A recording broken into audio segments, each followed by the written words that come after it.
What's up, my loves? It's your girl Diamond, and I'm back with an all new episode of The Real Housewives of Potomac. Let's get into it. So, we continue with the argument between Candace and Ashley, where it led to Candace calling Ashley, your wide body ass, into my trip. Now, she said, for real, now you want to talk about body shaming. Y'all thought we was coming at Wendy for her body. That's not body shaming. What you did to me was body shaming? Okay. So I said, I wasn't body shaming you. You body shamed yourself when you came to the door. Back and forth, back and forth, back and forth. So it calmed down for a second. And then at the same point in time, it's like, Candace, what I said last week, I felt like in this moment, this was body shaming to me. Because throughout the beginning of this entire season, you have been making jabs, making comments about Ashley and her motherhood. You keep talking about her breast milk and her breast pump. You keep saying she needs to heal, which that is understood, but I felt like it's weird and it's very nasty coming from you. And you called her a filthy milkmaid the last episode. You brought your breast milk and your pump back into my trip, your forehead and your breast milk. Like I said, I found it very uncomfortable and very nasty, and I felt like that's not funny. That's the thing you want to take a jab at. You are taking a jab at her motherhood. You are body shaming her. And considering the fact that she just said she was struggling of getting rid of this second baby postpartum weight. She is, even though she is snapped back and looked amazing, but in this moment she was still struggling. So I felt like that was still wrong. So it calmed down for a second. Obviously, she was whispering with a scale underneath the table. And she said, Ashley, I did not mean to say that I was not body shaming you. I was saying your wide body, whatever, out of anger. That was not my intention. I have no issues with you being a mom. And Ashley said, you know what, I appreciate that, Kens, but you've never come for my body before. She said, yes, I have. I come for your big ass forehead all the time. Ask rebuttals. Oh, that's cool. I talk about your hair, your dry ass hair looking like hay on top of your head. We 2 and 2. Go ahead with your turban. Go ahead with your turban. So at the same point in time, I felt like, well, I was laughing at the whole scene. I really was. I felt like, damn, Candace. Somebody hates you back and you can't say shit. And then you say, you're reaching, you're reaching. I mean, no, she's not reaching. Because I feel like you're not wearing your wigs now because you are preparing for your video. But yes, your wigs have been looking very heavy and a little bit dry. So I felt like, hey, it's 2 and 2. You can't get mad about how she responds back to you when you are so quick to respond back to her. So after that, Giselle said, you know what, let's take back a toast. Let's stop. Because at the end of the day, it's kind of like, that's why I can't fool with you. And then I say, bitch, get a new line. That shit is old as hell. Yes, I got a big ass forehead, but so do you, Candace. You like a chipmunk in the face. You look like one of those chipmunks. You like one of Chippendale. That's what you look like. But Giselle said, let's calm down. Let's calm down. I want to make a toast. I'm going to toast to my friend Robin. You are an amazing person. You see the goodness in everybody. And I'm so happy that I call you my friend. Womp, womp, womp. Next. So Mia was like, okay, now that everybody has found love again, I want to invite you guys to my goddess brunch. I'm sorry. I'm sorry. Because she feels like the majority of everybody else's fights could be miscommunication. So she wants to bring everybody else to a positive and peaceful environment, aka her goddess brunch. Then she says, Giselle, and everybody's invited, including Wendy and Karen. So everybody make a face, especially Giselle and especially Wendy and Candace. They're coming, like it or not, okay? So then she said, Giselle, I have a message for you from Karen. She expected an apology for you taking out the death word. And then if you apologize, we're all good. Here goes Giselle. Let me tell you something you could tell to Karen.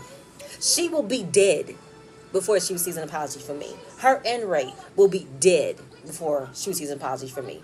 Ashley said, please, Giselle, please don't say that. And I feel like, do you not learn your lesson? Do you not learn your lesson? Do you not know do you not? Because like I said, I've been saying it since the beginning of this season. The first shade that she threw at Karen from 4 years ago was shade. But the second time that shade came around, this was in the present. This was in 2021 in that kitchen with Robin. And you said that Ray would be dead and under. Ray would be 6 feet under, dead and buried, long and gone, before Karen can afford another house. I felt like you are definitely playing with the death card, and it's not cool. So now here it is again. How you are literally saying Ray and Karen will be dead before you can give them an apology. That's not cool and that's not funny. Even though everybody else was making a face because that was not funny to say, I'm happy Ashley said, Giselle, please don't say that. Because that's not funny. You can't play with death like that. Words are powerful. Words are really. Should we go back to Candace? When she talked about that blogger, she said, I hope you have a heart attack and die. Get your I can't even say it right. Words are powerful when you be in that nasty tone, which isn't funny. I'm moving on. I'm moving on. We get to Karen. Karen is promoting her tourism video for her hometown, Surrey County. But she's not in Surrey County. She's in Potomac. And I was like, how are you promoting a tourism video to invite people into your hometown, but you're not in your hometown? That makes no sense to me. And the producers asked her, why are you filming? Sorry, y'all. Why are you filming your promotional video of your hometown in Potomac? And the producers asked her. She said, well, I'm from Surrey, and everywhere I go, I bring Surrey with me. I bring a slice of home. I bring a taste of my hometown everywhere I go, which I can understand, but I feel like this is not you feeling proud that you came from Surrey County. Why aren't you in Surrey County? It's not like the producers of Bravo or Potomac could not travel with you to Surrey to do your tourism video. I don't know. Did you want to stay in Potomac? Is Potomac more of a scenery look than Surrey is? I have no idea. Because I feel like you wanted to use the next city over who has a much more picturesque, the scenic background that you want to promote Surrey in. And then she wants to talk about, the favorite things about Surrey. She's talking about, they have their best for their ham, their best for their peanuts. And she said, did you know that peanuts don't come like peanuts? They come in a little shell. We know, Karen. We know they come in that very wide, that very, yellow peanutty shell. We know where peanuts come from. But I'm happy that you wanted to give a little tidbit, a little trivia about your hometown. But it was just interesting on how she didn't want to be in her actual hometown. And then she got up on the jungle gym, and I literally was at that park not too long ago with my kids, and I had to step up there. When I got there, I felt like I was scared.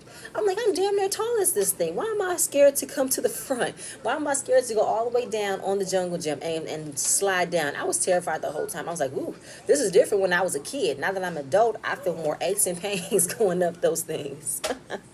But she goes down and says, welcome to Surrey County. We're moving on. So Giselle is trying to get her daughter to come into the room. She tries to say ven aquí, which means, come here in Spanish, but she said ven acá. I'm like, that's not how you say it. Ven acá. No, you don't say it. It's ven aquí. That's how you say come here in Spanish. Ven aquí. So they was just saying how they have a good time. They just celebrated Easter. We went to the hotels. Your father came. How'd y'all enjoy it? And so we're talking about, whether or not that her and Jamal will ever be romantically involved. They will always be friends and they'll always be family. Okay. Then we see Grace. Grace is about to approach her junior year, and then she might be going to college soon. Figure out what college she wants to go to. And are you guys going to feel like are you guys going to be worried about me when you guys are gone? Are you guys worried about me lonely? They say, yes, we want you to have somebody, but will you get married again? She said no. No. No, that's not what I want. I don't want to have to depend on someone in a financial perspective. Because obviously her parents divorced, and her mom was her I think her grandparents or her parents, they got divorced, and the mother, she kind of felt petrified and terrified. How was she able to afford to take care of herself and her children? And that's when they asked her, is that how you felt when you divorced Dad? She said, yes, I was terrified. I was scared as hell how I was going to be able to provide for us. And I wanted to understand, but Giselle, aren't you a part of a legacy? You're not ahead of no boards? Or I don't know if your book sales are going. Where's Everhue? You need to obviously you can't depend on Potomac Wealth alone. Or the show. You need to find other streams of income. But she wanted to say that when it comes down to her children, she never wants to push her kids to get married and have kids. She wants them to live their life, love who they are. And if they was to find someone, let them be their equal. Don't feel like you have to ask someone for help. And I love that. And she said, I don't want you guys to feel like you're not complete if you're not attached to a relationship. You don't have to be attached to a relationship to feel complete, to feel happy. I want you guys to be happy in your own self, in your own wealth, and in your own way. So I'm not going to push you into finding a man. I'm not going to push you into having children, which I can commend her. She said, I want them to do better than me, which is what my mom tells me all the time. Do better than me. Don't do as me. Do better than me. So we're going to move on. Candace, she's arriving home from her rehearsal. She's giving Chris the cold shoulder because he's asking her how was rehearsal. Well, I was talking on the phone. We got the cars ready for Friday because they have a car show on Saturday. Everything is pretty much set up for the week, the days for this video shoot. We have to pay the videographer, and everything is just gonna go great. But obviously, Candace wanted to ask him, "Are you drinking?" He said, "Yes, because you stress me the fuck out." So after all of hearing that, she's definitely in the confessional, feeling upset that I hate that we have these unresolved issues. I feel icky and gross that I am in an argument with my husband.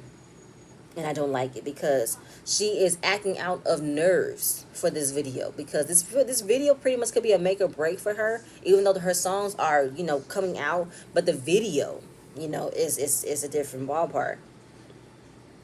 So they're talking about, extras. They have extras coming in. You can only have up to 30. But obviously you can't count me as a person because I'm not going to be there. And then she's like, okay, cool, fine. You're not going to be there. Great. Thank you for saying that. But he was like, I don't know what you want me to do. Why is it every time I want to say something about my thing, knowing that I have other things to do? You act like it doesn't matter to you. It's not as important to you. And I can't just drop what I'm doing to be available for you. I still have a life too. I still have things that I want to do. But of course, you make it seem as if I don't matter. Like, of course, he wasn't trying to make, his booking class on purpose. But at the same point in time, you married a chef. A chef has just the amount of busy as you do. But since his restaurant is closed down, he has to pretty much still use his culinary degree any chance that he can. So it's not like when he's saying he needs to do something, it's not meaning he doesn't want to help you. He just can't do it like this. And if you want someone to be all about your career, then hire you a management team. I get it, you don't want to pay for someone because it is a lot of money. They do take percentages out of you. But this is what you're going to have to do if you want your marriage to work and you don't want it to break apart because you're trying to stress your husband completely out and make sure he is all about you. But he still has a break. And you have to allow him to have those breaks. And she apologizes. She said, I never meant to negate that what you don't do in this house, what you don't do for my career, and I've never thanked you for it. And she said, I was so focused on being the perfect artist that I was not being the good wife or the good client of my husbandry. And they both don't want to fight. They don't want to stress each other out because this is a very busy week for both of them.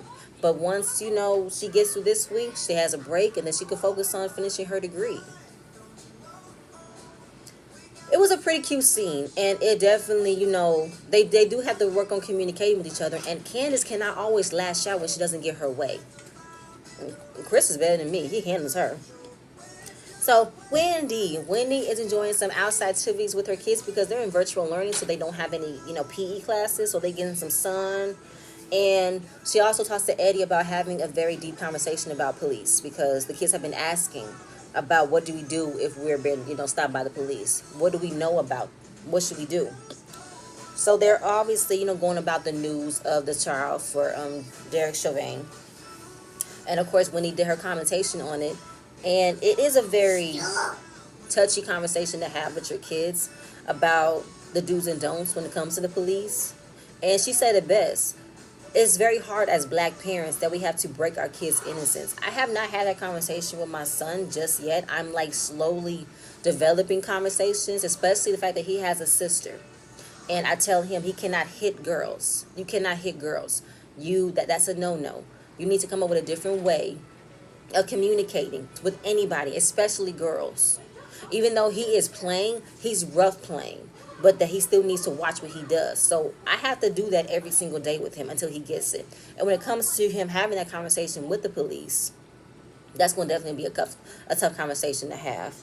And they asked why. And Eddie, he never had that conversation with his parents about what to do with the police. He had to learn from experience.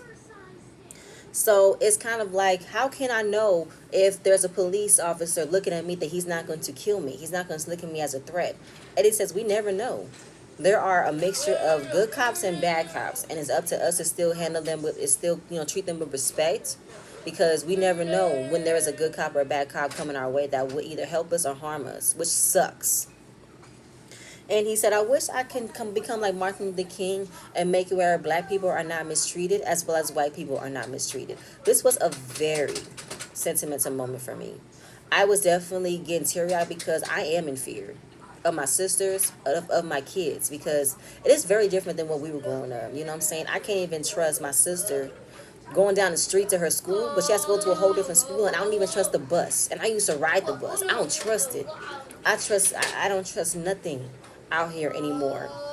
And it sucks because I can't live in fear, but I can inform my kids and my sisters on what to do and how to protect themselves.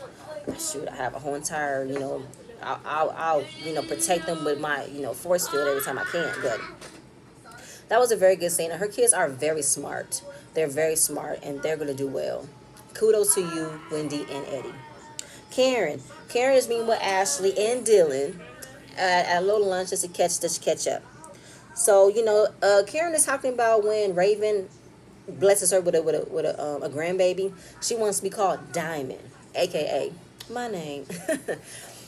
Because she doesn't want to be called grandma. And obviously, everybody has their word versions of what they want to be called, especially when their kids have their own kids. They don't want to be called grandma. They have all different types of names. So Diamond will be hers, which is cute. Go ahead, Diamond.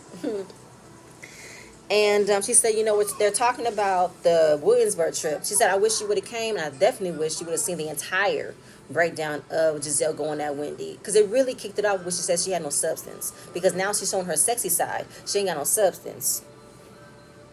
But she's been waving that fat vagina for 20 years. I'm like, oh my God, Karen, can you stop talking about that woman's vagina, please? Please stop. Please stop. And we've never judged her, discriminated her again, so why is she doing this to Wendy? And of course, Ashley, trying to be the peacemaker. I thought you guys would move forward with this because you guys are going about this. You guys have been doing this for years. Can this stop, please? It should stop. She said, listen, it can stop. If Giselle wants to come forward and express her pain and not have everybody else express theirs and she don't have nothing else to say about hers, that's when it can stop. But listen, you know that Gisele's going through a lot right now. Oh, we all know. We all know what she's going through because Jamal has dragged her, broke her heart, humiliated her. We all know that. But what needs to be known is that she needs to not tear us down and have us speak our truth. And she's the one hurting, but don't want nobody else to know her pain. That's what needs to be addressed. So, of course, Ashley's in the confessional. I know Giselle's in pain. She speaks her mind, but she still has a vulnerable side. I get you, Ashley. I get you. But Giselle probably would never admit it to anybody in the world that she is definitely hurt, that she's definitely feeling stupid, that she allowed herself to fall in love with Jamal again. Sorry, y'all, I'm back. I had to check out something real quick. But at the end of the day, she will never admit that she was hurt by Jamal. And I feel like I don't know why we would even care at this point because Giselle has been the main vocal person on this season that has said nothing but the truth about her husband. So the fact that she feels that this will be any different is amazing to me. But we're going to find out more later. So she's like, can one of y'all just try to come together and, apologize to one another? She said, listen, I've apologized to her many times. I am not going to apologize to her anymore. She needs to know, she needs to come to me woman to woman and have a private conversation, an honest conversation. Then we can move forward. I don't see Giselle. I don't see it happening that way. And you know what else you don't see? Me coming to her and asking her conversation. That is dead. Next. Robin. Robin meets with her life coach to talk about how unmotivated she's been. And of course, it led to the beginning of it. The betrayal of a friend that stole all their money. And that has pretty much erased the opportunity of her ever trusting anybody again. Even though she started her hat line, it's thriving. But she's still scared that if she was to pursue it any further, hire somebody, it could come crashing down. A friend betrayed me. What makes me think if I hire a stranger to help build my business, is it going to betray me? Well, Robin, sometimes you got to take a leap of faith. Take a leap of faith.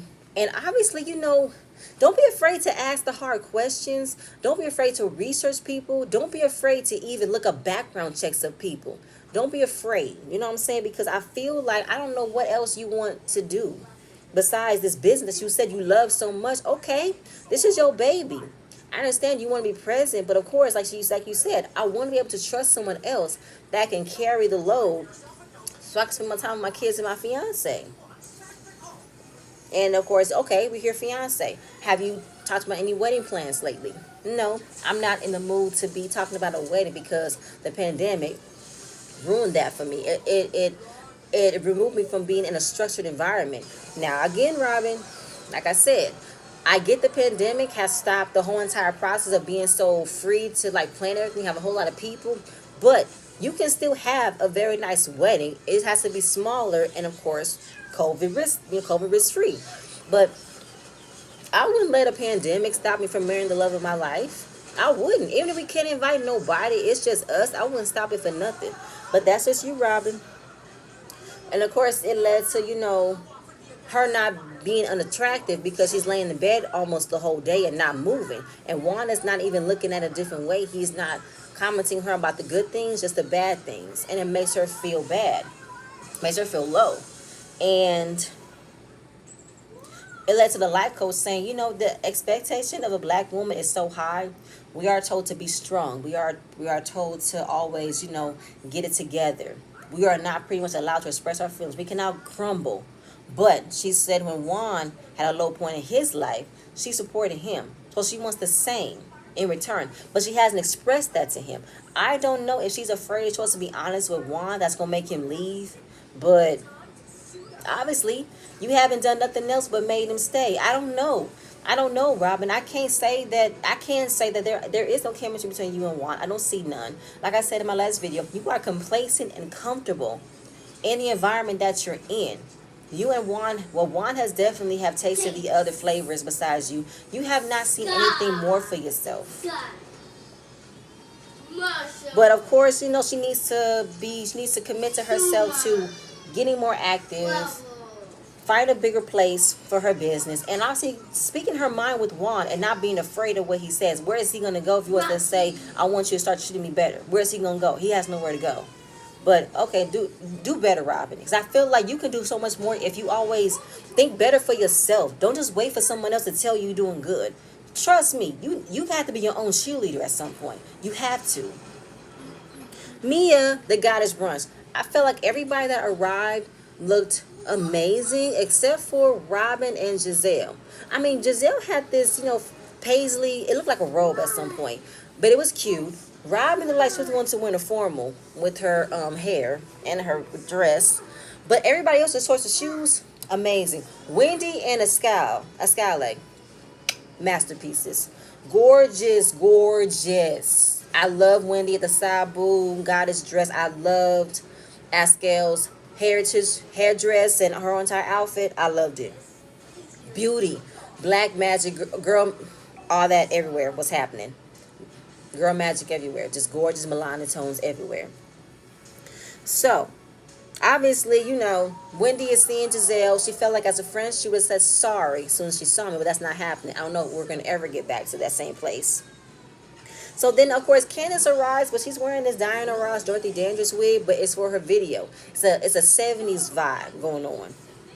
And she has her video shoots that all they're invited to, except for Ashley, because Ashley wasn't invited. And Ashley's not even thinking twice. She said, we respect your spaces. Don't give a fuck if I'm not there or not. I don't care. Moving on. So, she's just feeling like, how does Chris handle all this? That's what Giselle asked her.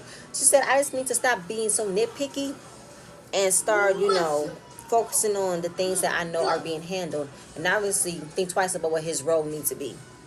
So Mia wants everyone to go around and express everything nice to one another. It reminds me of a Hannah Montana episode. How about we cook ourselves a campfire and a pot or something? Cook ourselves up a big pot of friendship. Let's cook ourselves a big pot of friendship. Come on, big pot of friendship going around. Big pot. So, of course, Mia wants to address Ashley so she can address Candace. Say something nice about Candace. Well, Candace, I appreciate your passion. Your passion for pursuing your passion for music. You are steadfast, committing to pursuing your passion for music, and I appreciate that. Whew. She said, I could find something nice to say about Candace, even though she gets on my nerves. Candace, she is happy that Ashley is entering her journey of motherhood. And she's happy she's standing firm in it. Same thing with Candace. I'm so happy I got that off my chest. Leave it alone. Robin and Karen, they both go back and forth with each other about how they love how they can laugh about it themselves. I can laugh about myself thanks to you. I can laugh about myself thanks to you. Robin goes to Wendy. I love that you are passionate about your family. I'm going to leave it at that. Wendy says in her confessional, it's so funny how you're happy that I'm passionate about my family, but yet you support someone who wants to attack my family. Cute. Askel goes to Giselle and said, I love that you are opinionated. You always speak your mind. And I love that about you. Karen, you are such a wise person. You give good advice. And I appreciate you always take somebody underneath your wing, including me. Mia wants to take the time and say, okay, Giselle, what you got to say about Karen? Well, me and Karen are on the same wavelength right now, so I have nothing nice to say. Giselle wants everybody to know that her and Karen are not in a good place, and obviously me and Wendy not in a good place because she's still upset. She said, I'm not upset. It's not up to you to assume that I'm upset. Well, I haven't heard from you. I haven't heard from you either. Okay, do you want to talk? Well, like I said before. So you want to talk now? All right, cool. So Giselle wants Wendy to take accountability for how way that she read her in that scene after she had the conversation with Ashley, and she just went around and read everybody else, especially Robin and Giselle. And she felt like, I was not talking about your relationship. I defended your relationships. I wasn't talking mad. I wasn't upset. But the fact that she wanted Wendy to feel sorry about the comments she made about how you had no relationship that holds water, so I'm not taking that back. I'm not sorry about what I said. But then she said she's apologizing, though. Giselle said she's apologizing for not talking to you the way that you supposed to have been talked to. And she felt like maybe you should have been in that same mindset after having the conversation with Ashley to me. And so I received that. But I also feel like, Giselle, you are the main one who has been talking about this rumor the entire time. So you need to get off your pedestal. And I felt like you were the one who had most to say. You shouldn't want to talk to Wendy. Because you spoke to everybody else but her. So Wendy trying to make Wendy feel bad about making you feel bad? No, that's not going to work for me. Not going to work for me. But of course, Wendy accepts it, but she feels like it's a temporary fix. I believe it. And she said, for a record, you were talking about people who talk about me who attack families. I don't attack families. That would be Karen. She said, I don't attack families. Don't do that. And that's when Candace wants to say, I've been meaning to talk to you about that. So whatever that happened that was brought up at the reunion, were people saying online and at that moment what led to you just Jamal going to separate ways? She said no. She said it wasn't because that wasn't new information. Then why didn't you just say that?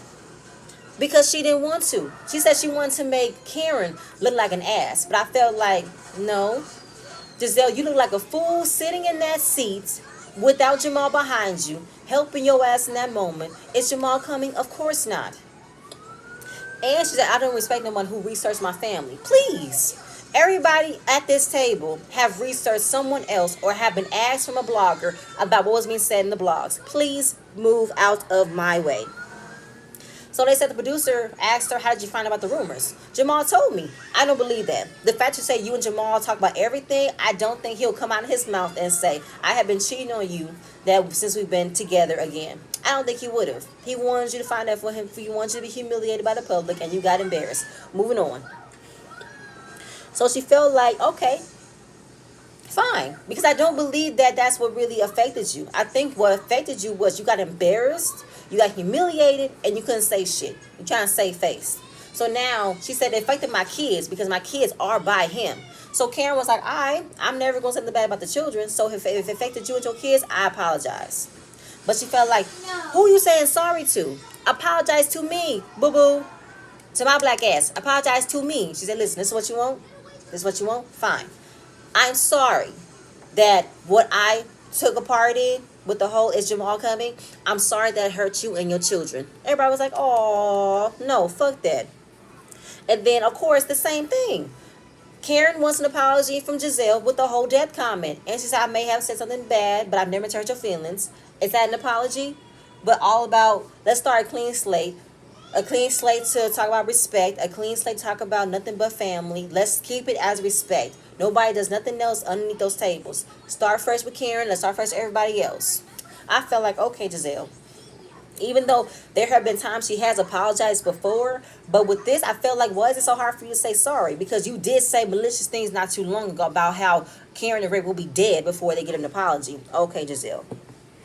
So of course Mia's like, I did it. I accomplished something. Everybody else is on a clean slate. We'll see how long that lasts. But like I said, I don't feel like the kids were shush. I don't feel like the kids were that affected with finding out that their father was cheating on their mother again. I don't see how. They don't care. They don't see it for their father anyway. But that's it, y'all. That's all I have. My son's getting on my nerves. Stay tuned for the next episode. I'm gonna see you guys later. Bye.